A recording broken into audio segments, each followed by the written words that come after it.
हम सब अलग अलग नामों से जाने जाते हैं। हमारा धर्म, country of residence, gender, even कि हमारा खाना पीना, हमारे कपड़े पहनना, ये सब अलग अलग है। फिर भी ऐसा क्या है जो आप में और मुझ में बिल्कुल 100% सेम है, जिसमें 1% का भी फर्क नहीं है? ऐसा क्या है? भगवद गीता के श्लोक 30 चैप्टर 2 में भगवान श्री कृष्ण एग्जैक्टली यही बात बता रहे हैं। देहि नित्यमवध्योऽयं देहे सर्वस्व भारत तस्मात् सर्वाणि भूतानि न त्वं शोचितुमर्हसि। इस श्लोक में श्री कृष्ण ने आत्मा को देही कहकर संबोधित किया है। ये एक नया नाम है जो आत्मा के लिए श्री कृष्ण पहली बार यूज कर रहे हैं। देह हम सब जानते हैं हमारी बॉडी को रेफर करता है। देही यानी कि देह के अंदर रहने वाला, यानी हमारी आत्मा। श्री कृष्ण कहते हैं देही को कोई भी मार नहीं सकता। देही यानी आत्मा इनडिस्ट्रक्टिबल है। कृष्ण अर्जुन को समझाते हैं कि अर्जुन, तुम जिन्हें मारने से डर रहे हो, तुम जिनके लिए शोक मना रहे हो कि ये मर जाएंगे, वे सब रियलिटी में आत्मा है। देह शरीर नहीं बल्कि देही शरीर के अंदर रहने वाली आत्मा है, और आत्मा को कोई भी खत्म नहीं कर सकता। तो तुम्हारे शोक का कारण सही नहीं है। उठो और युद्ध करो। जैसे ओशन में, समुद्र में अलग अलग तरह की लहरें उठती हैं, कोई छोटी कोई बड़ी, अलग अलग कलर की, अलग अलग स्पीड से चलने वाली लहरें उठती हैं। लेकिन फिर भी उन लहरों का बेस, वे लहरें पानी से बनी है, समुद्र के पानी से। इसमें कोई भी फर्क नहीं है। वह पानी चाहे स्पीड से चले या कम स्पीड पे चले, ज़्यादा ऊंचाई तक उठे या कम ऊंचाई तक उठे, जैसा भी हो, जैसा भी रूप वो पानी ले ले, वो पानी समुद्र का ही पार्ट रहेगा।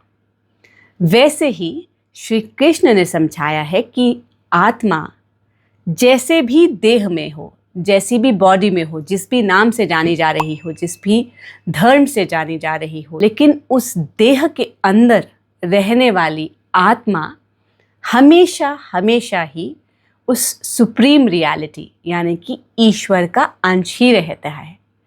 हम सब में व्याप्त आत्मा, हम सब की रियलिटी, हमारा कोर जो कि एक्चुअल में हम हैं, वह श्रीमन नारायणा का एक पार्ट है, और वह पार्ट आप में और मुझ में 100% सेम है। उसमें कोई भी फर्क नहीं है। अगर हम सब सेम हैं, अगर हम सब परमात्मा का ही पार्ट हैं, हमारी आत्मा बिल्कुल सेम है, तो ये लड़ाई क्यों?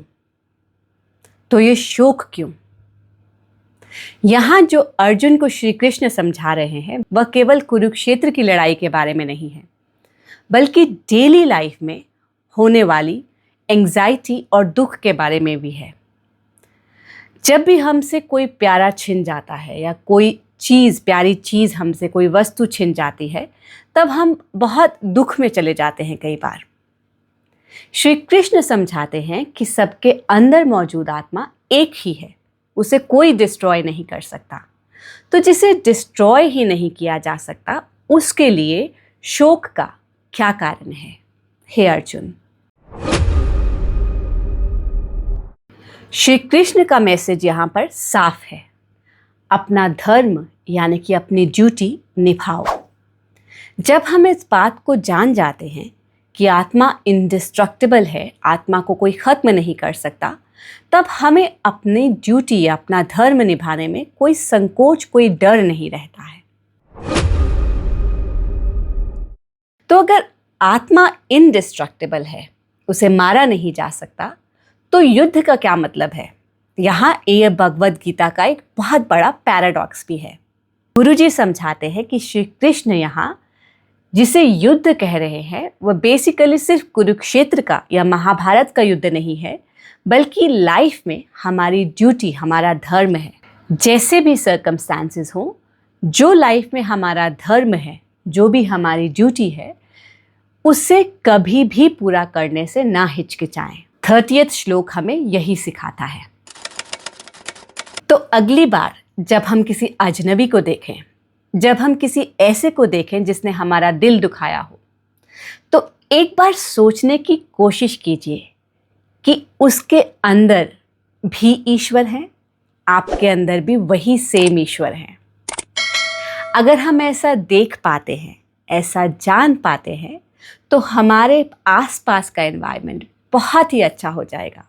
हमारे मन का बोझ, हमारे मन की कुंठा बहुत कम हो जाएगी और हम अपने आप को पूरी तरीके से फ्री पाएंगे।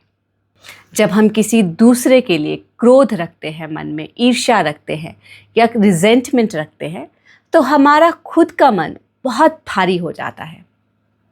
तो अगर हम उन्हें छोड़ सकें, इन फीलिंग्स को त्याग सके और ऐसा देख सके कि हमारे सामने जो है उसके अंदर भी ईश्वर ही है, तब हमारी लाइफ बहुत लाइट हो जाएगी, बहुत प्लेजेंट हो जाएगी। तो श्री कृष्ण ने 30th श्लोक में यही समझाया है। नेक्स्ट श्लोक के साथ नेक्स्ट वीडियो में मिलेंगे। तब तक के लिए जय गुरुदेव।